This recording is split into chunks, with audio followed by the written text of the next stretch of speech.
지난 3주차 학습에서는 비즈니스 레더의 구성 요소와 형식, 그리고 무역거래 절차에 대해서 학습을 하였습니다.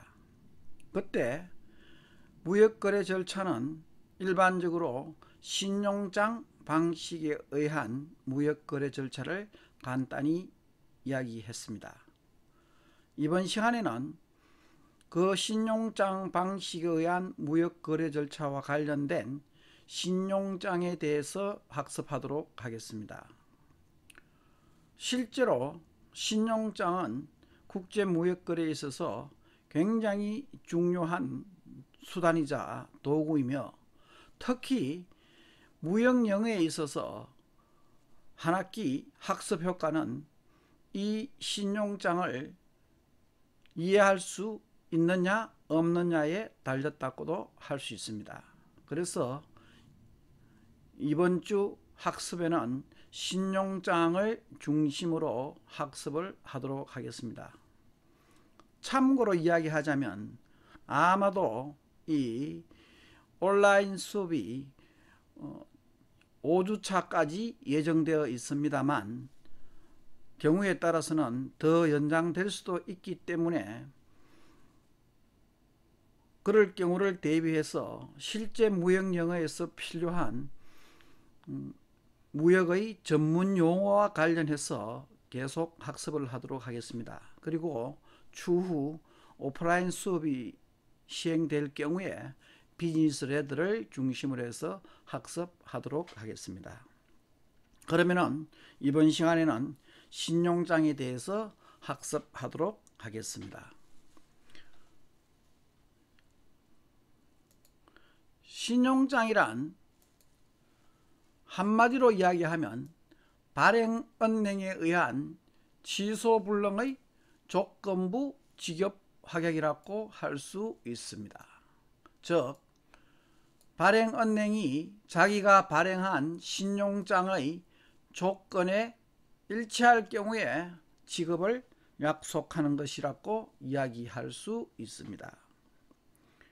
신용장은 그 명칭이나 기술에 관계없이 취소 불능이며 일치하는 제시를 지급 이행할 발행은행의 확약을 구성하는 모든 약정을 말한다고 할 수 있습니다. 이때 취소 불능이라 함은 발행은행이 일단 신용장을 발행한 이후에는 신용장에 있어서 당사자, 즉 지금 현재는 수익자와 발행은행이 되겠습니다만은, 이 수익자와 발행은행의 동의가 없이, 특히 수익자의 동의 없이는 취소할 수 없는 것을 취소불능이라고 이야기합니다. 그리고 이 지급확약, 여기에 조건부 지급확약이라고 되어 있습니다. 이는 매수인의 거래은행, 즉 이 바이어의 거래은행이,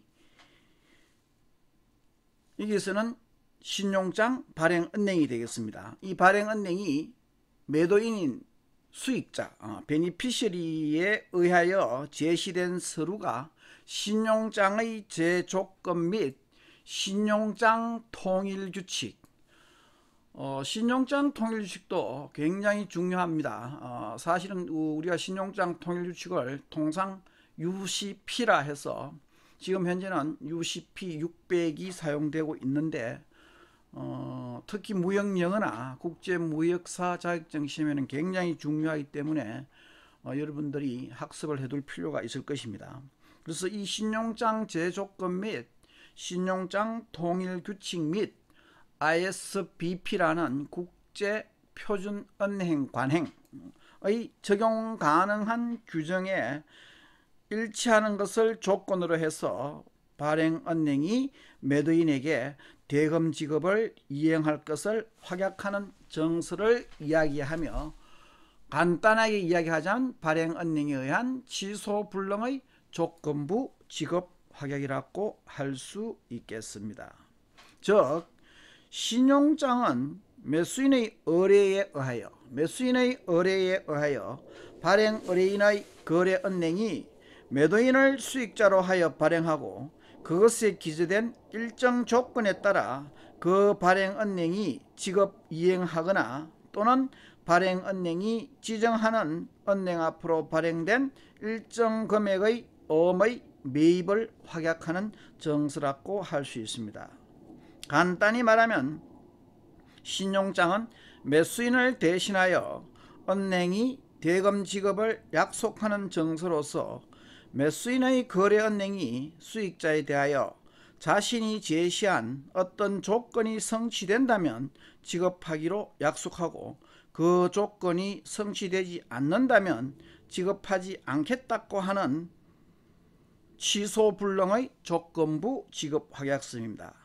이러한 신용장은 발행은행이 지급 이행을 확약 또는 보증하고 발행은행의 지급 보증은 취소불능의 조건부 지급 확약이며 은행에 의해서 발행된다는 성질을 가지고 있습니다.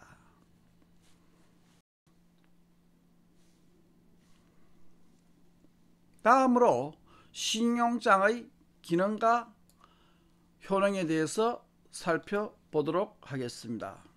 먼저 신용장의 기능으로서 위험의 회피 기능, 금융 수혜 기능, 무역거래의 확증에 따른 국제무역 촉진 기능을 들 수 있습니다.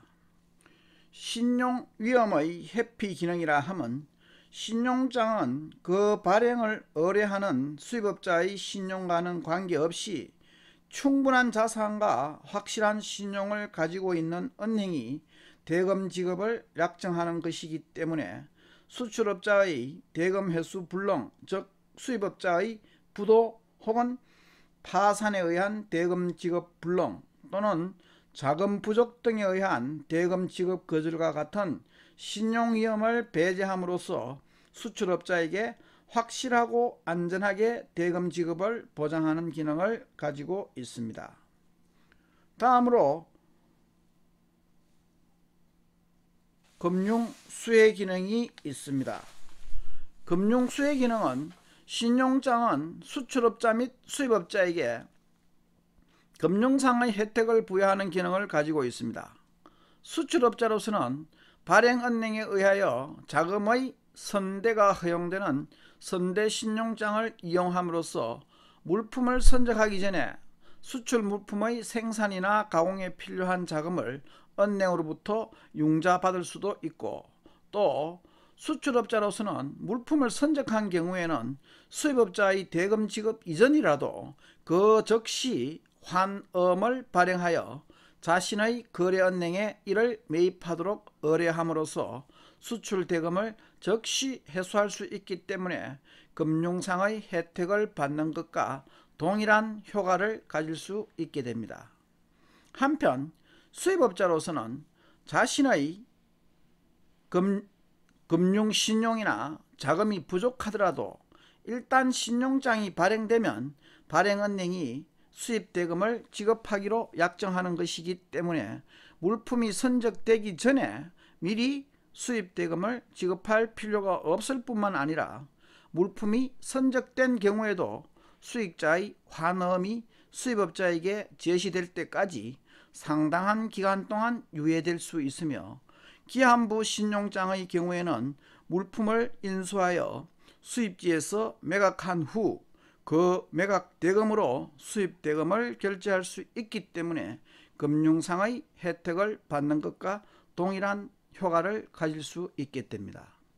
다음으로 무역거래의 확정에 따른 국제무역 촉진 기능은 신용장은 수출업자의 대금 회수 및 수입업자의 물품 수령을 보장함으로써 무역거래를 확정시켜 국제무역을 촉진하는 기능을 가지고 있습니다.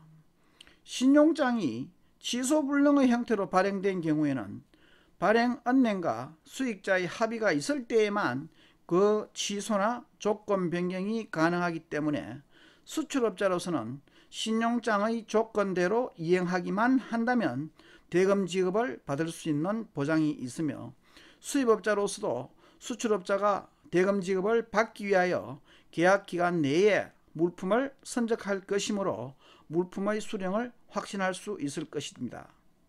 따라서 신용장이 발행된다면 수출업자나 수입업자는 각각 상대방의 무역거래의 이행에 대한 확신을 가질 수 있기 때문에 국제무역이 촉진될 수 있다는 기능을 가지고 있습니다.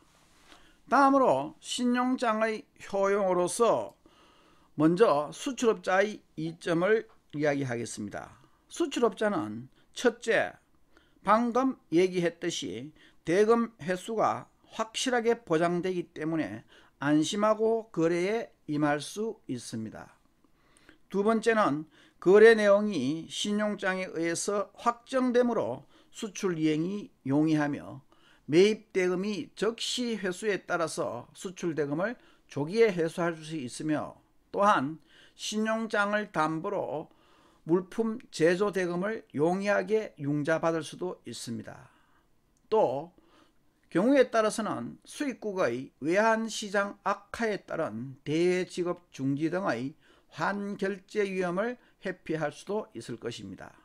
한편 수입업자의 이점으로서는 수입업자는 은행의 신용을 이용하여 자기의 신용을 현저히 강화할 수 있기 때문에 유리한 조건으로 계약을 체결할 수 있으며, 수입업자는 수출업자가 계약 조건대로 이행할 것이라고 확신할 수 있으며, 신용장상의 최종 선적 기일과 유효 기일이 명시되어 있기 때문에, 이에 대해서는 다음 시간에 실제 신용장상에서 설명을 하도록 하겠습니다.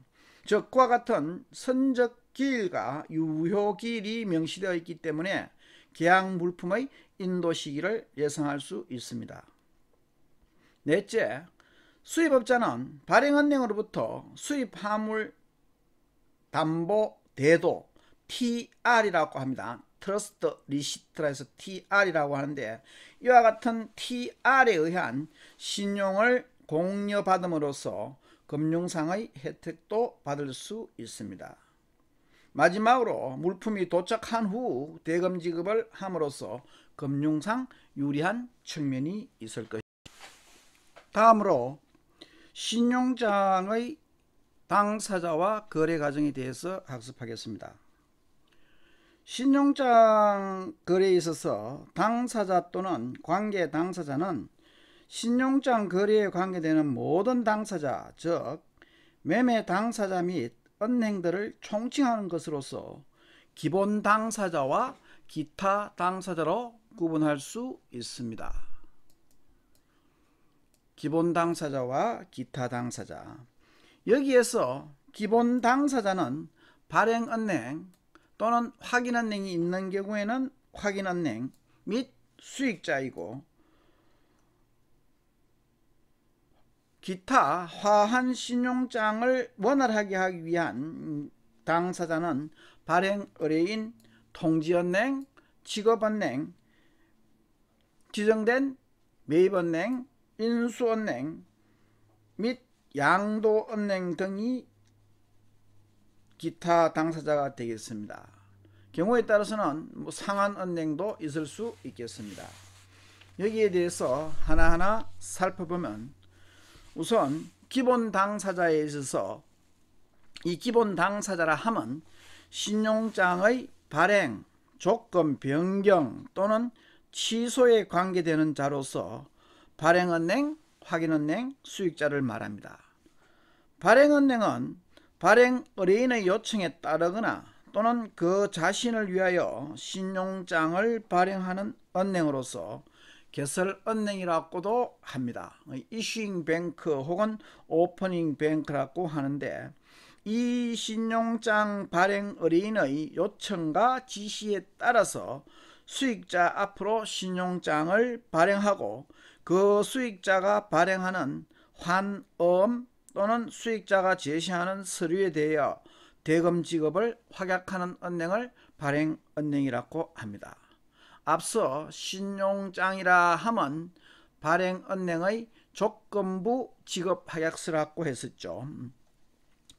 다음으로 확인은행은 있는 경우라 했는데 확인은행이 없는 경우가 사실상 더 많습니다.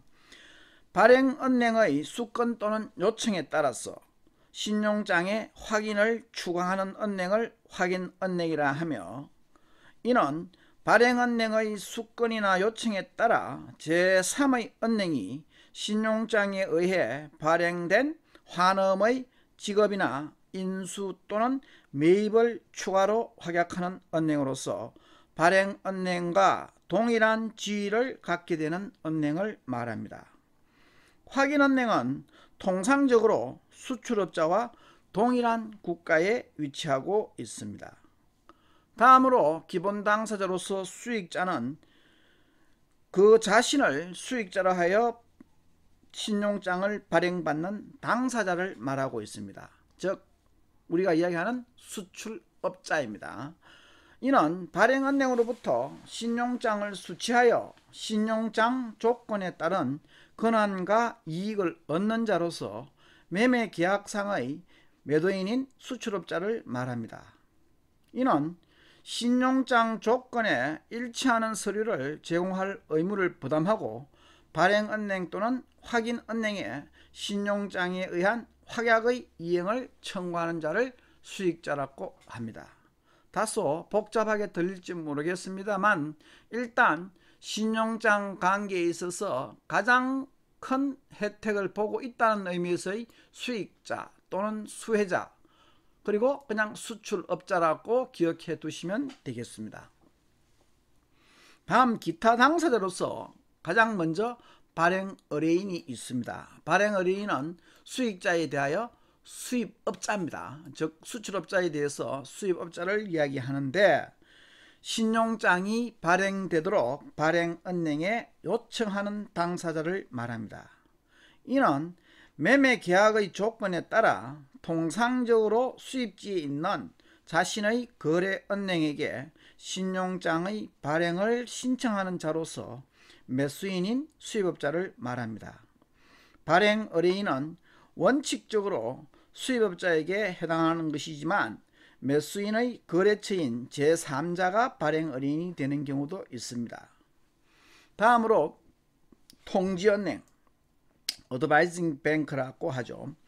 발행은행의 요청에 따라 신용장을 통지하는 은행을 말합니다. 이는 통상적으로 수출업자, 즉 베니피셔리의 소재지에 있는 발행은행의 본지점이나 환거래은행, 우리는 이것을 크레스판던트 뱅크, 실무사로는 코레스뱅크라고 이야기하는데, 그 환거래은행으로서 발행은행의 위탁을 받아 수익자에게 신용장의 발행 사실과 그 내용을 단순히 통지해주는 은행을 말합니다. 다음으로 페잉뱅크가 있습니다. 발행은행의 본지점이나 예치 환거래은행으로서 신용장에서 요구된 서류와 상한으로 전액을 지급하거나 수익자가 자기 앞으로 발행한 환음의 액면가액을 할인함이 없이 전부 지급하는 은행을 말합니다.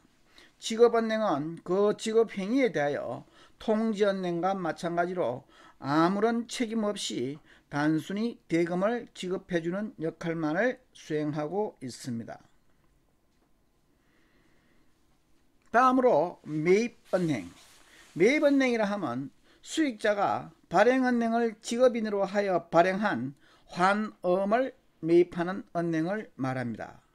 이 경우 매입은행은 수익자가 제시한 선적 서류가 신용장 조건과 일치하는지의 여부를 점검한 후 신용장 조건과 일치하는 경우에만 환음을 매입하게 됩니다.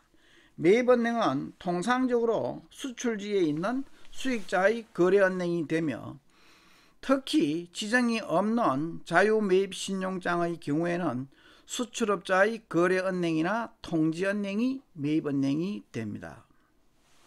다음으로 인수은행이 있습니다. 수익자가 발행한 기한부음을 인수한 후, 기한부음에 대해서는 다음에 또 설명을 하겠습니다. 그 기한부 환음을 인수한 후 엄의 만기일에 그 엄금액을 지급하는 은행을 말하며, 인수은행은 수익자가 제시한 기한부 환음의 표면에 인수 표시를 한 경우에는 해당 엄의 만기일에 대금 지급을 거절할 수 없으며, 인수은행은 엄의 만기일에 가서는 지급은행이 됩니다. 다음으로 양도은행이 있는데, 신용장을 양도하는 지정은행을 말합니다. 그래서 이 양도은행은 신용장의 양도 업무를 수행하는 은행으로서 원수익자의 요청에 따라, 즉 처음에 신용장을 받은 수출업자의 요청에 따라서 제2수익자, 우리는 이것을 세컨드 베니피시라고 하는데, 그 제2수익자에게 신용장의 양도 통지를 하는 은행을 말합니다. 즉 양도 가능 신용장 하에서 원수익자의 요청에 따라 제2수익자 앞으로 신용장을 양도하고, 이에 따라 직업 인수 또는 매입을 행하는 은행을 말합니다. 양도은행은 양도 가능 신용장을 받은 원수익자의 요청에 따라서 세컨드 베니피셔리에게 신용장을 양도할 수 있으며, 신용장의 양도를 취급한다는 의미에서 이를 양도 취급은행이라고 번역하는 경우도 있습니다.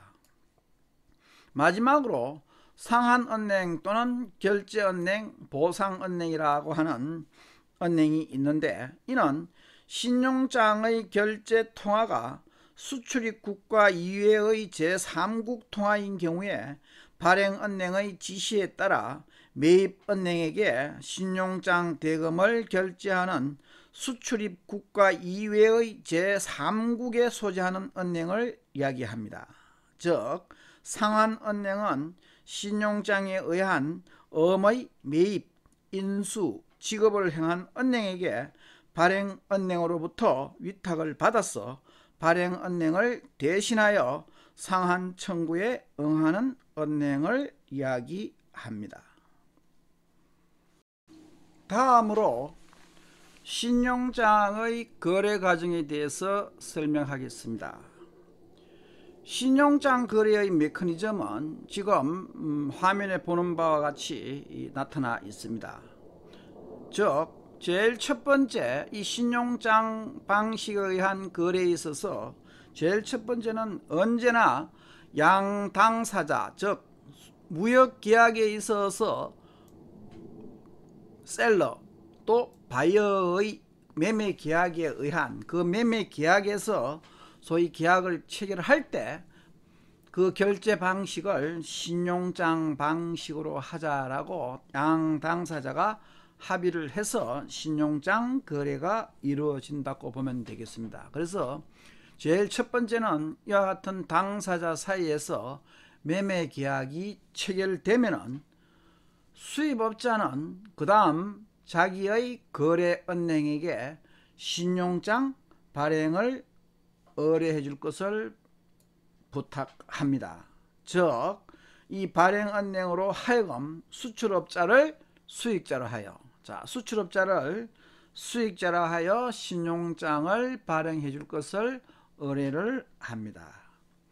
그러면은 이와 같은 신용장 발행 의뢰를 받은 이 발행은행은 신용장을 통지은행으로 발행해서 송부를 하게 됩니다. 즉 이 발행을 의뢰받은 수입업자의 바로 이 거래은행인 발행은행이죠.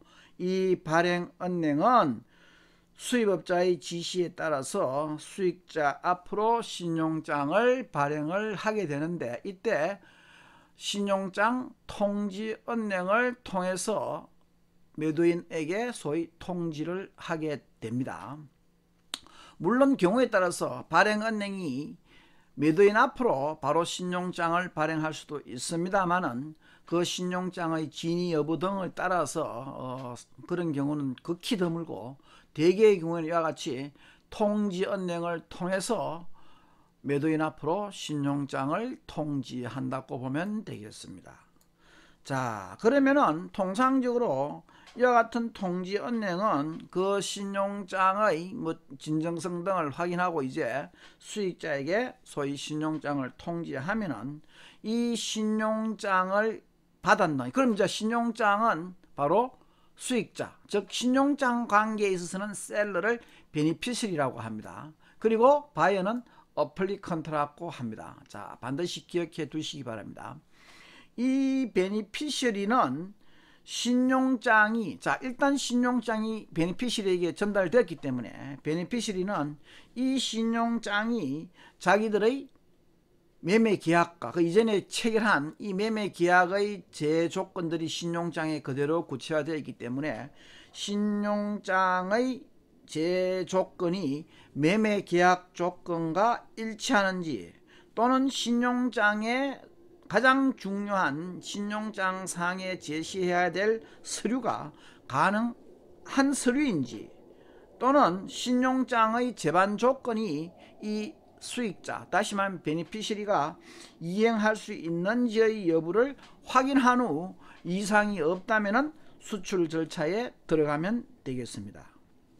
자, 그렇게 해서 이 내도된, 다시 말하면 자기 앞으로 발행된 이 신용장이 이상이 없다는 것을 확인하고 나면은 그 다음 수출업자는 물품을 선적하고, 물품을 선적한다는 것은 신용장에 요구된 그런 제반 조건에 일치하는 물품을 당연히 선적해야 되겠죠. 그래서 물품을 선적하고 신용장에 요구된 모든 서류, 다시 말하면은 여기에 나오는 각종 상업송장, 선화증권, 보험증권 등등등 관련되는 기본 서류와 그 다음 부속 서류라 해서 기타 포장명세서, 원산지 증명서, 품질 증명서, 기타의 제반 서류들, 자, 여기에 대해서는 다음 시간에 다시 한번 설명을 하도록 하겠습니다. 그래서 이와 같은 서류를 선적을 하고 서류를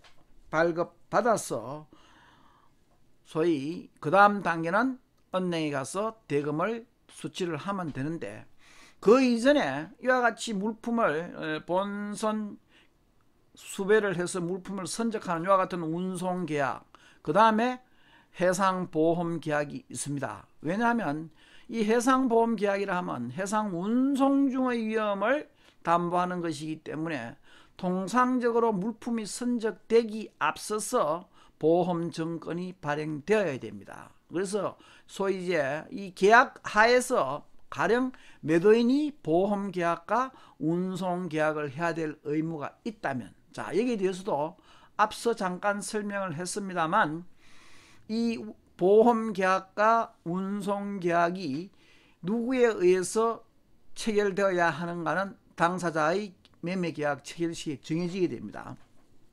그렇게 해서 만약 지금 이 셀러가 보험계약과 운송계약을 해야 된다면 운송계약의 몰품 선적에 앞서서 보험계약을 체결하고 부보를 해야 되겠죠. 그래서 이때 보험회사가 보험계약을 체결하고 발행하는 증권이 보험증권이며, 이 선화증권이라 하면 물품이 선적되고 나서 물품을 선적한 선적인 혹은 우리가 송하인이라고도 합니다. 그 앞으로 발행하는 증권을 선화증권이라고 하고, 어떻게 보면 신용장에 있어서 가장 중요한 서류라고도 할 수 있습니다. 그래서 일단 매도인은 신용장을 받고 물품을 선적하고 보험계약이 체결되고 나면은 관계 서류, 신용장에서 요구하고 있는 서류가 있습니다. 그 신용장의 서류를 지정된 매입은행이나 아니면은 기타 자기와의 거래은행에 소위 매입을 의뢰하게 됩니다.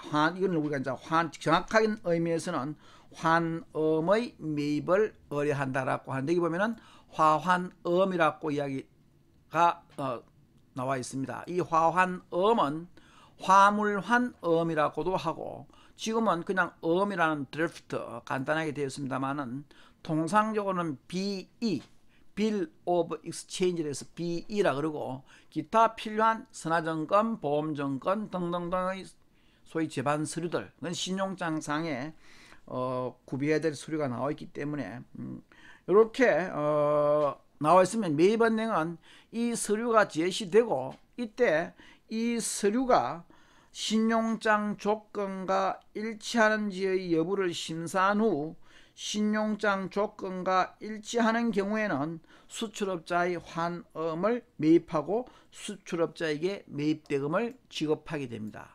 쉽게 말해서 이때 환음을 매입한다는 것은 음을 산다고 생각하면 됩니다. 그래서 그 음을 사고 거기에 대해서 그 대금을 지급하는 것이라고 보면 되겠죠. 자, 이렇게 해서 매도인의 입장에서는 물품을 선적하고 대금을 받았기 때문에 사실상 수출 거래 절차는 끝났다고 볼 수 있습니다. 그 다음 단계로서 매입은행은 매입한 환음과 선적 서류를 신용장의 지시에 따라서 통상적으로 발행은행 앞으로 보내게 됩니다. 지금 10번으로 나와 있는데 발행은행에 송부해서 대금 지급을 요청하고 경우에 따라서는 상한은행이 있는 경우에는 상한은행에게 화환음의 상한 청구를 하고 서류는 발행은행에게 송부되도록 하는 지시가 있는 경우에는 이에 따르면 되겠습니다. 그래서 일단 지금은 조금 복잡한 상한은행은 제외하고 매입은행은 환음 및 선적 서류를 송부하고 자기가 이미 지불한, 다시 말하면 수출업자에게 지급한 대금 결제를 받으면 매입은행으로서도 역할이 끝납니다. 다음으로 이렇게 도착한 환음 및 선적 서류를 발행은행은 자기의 발행은행이 발행한 제조건과 일치하는 여부를 심사하고 이제 그럴 경우에 일치하는 경우에 있어서 매입은행에게 서류를 지급하고 발행은행은 매입은행으로부터 도착된 환음과 선적 서류를 수익자에게 통지를 하게 됩니다. 그러면은 수입업자는 발행은행으로부터 제시된 환음이 사이트 빌인 경우에는 발행은행에게 즉시 그 환음의 대금을 지급하고 기한부음인 경우, 우리가 이제 기한부음인 경우에는 유전서 빌이라 그래서 그런 경우에는 대금을 즉시 지급하는 것이 아니라 그 환음을 인수만 하고, 인수라 하면 통상적으로 발행은행이 제시하는 음상에 그 만기일에 대금을 지급하겠다라고 약속하는 행위를 말합니다. 그래서 그렇게 인수한 후에 발행은행으로부터 선적 서류를 인도받습니다. 만약 사이트 B의 경우에 수입업자가 발행은행에게 대금을 지급하지 않고 선적 서류를 먼저 인도받고자 한다면 수입업자는 앞서 설명한 TR을 발행은행에게 제공하고 선적 서류를 받을 수도 있습니다. 그 다음 통상적으로 이렇게 물품이 매도인에 의해서 선적된 물품은 해상 운송을 통해서 수입지에 도착을 해서 경우에 따라서는 서류보다 앞에 도착했을 수도 있고 경우에 따라서는 뒤에 도착했을 수도 있죠. 그러나 통상적으로 이렇게 물품이 도착하면은 선박회사 즉 운송인은 그 운송인의 수하인에게, 다시 말하면 물품을 받을 권리가 있는 그와 같은 수하인에게 물품 도착 사실을 일반적으로 통지를 하게 됩니다.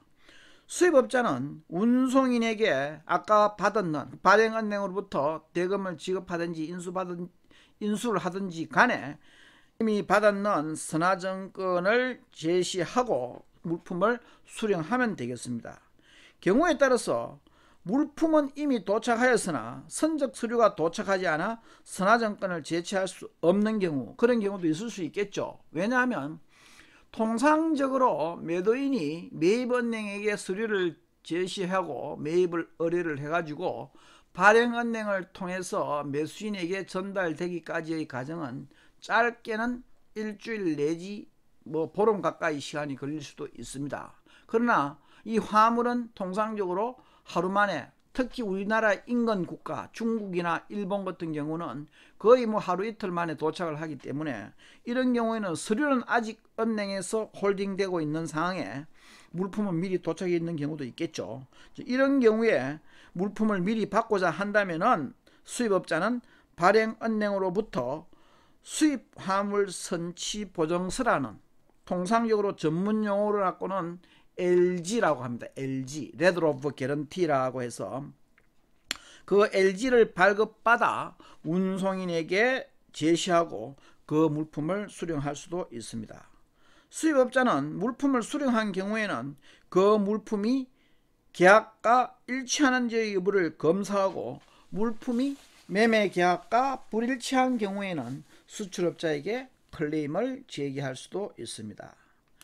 또 한편으로는 물품이 가령 운송 중에 사고가 발생했는 경우에, 물품이 운송 중에 사고가 발생한 경우에는 수입업자는 보험회사에 보험사고의 통지와 함께 보험 정권을 제시하고 보험회사로부터 보험금을 지급받을 수도 있을 것입니다. 자, 그림에는 다소 복잡하게 나와 있습니다만은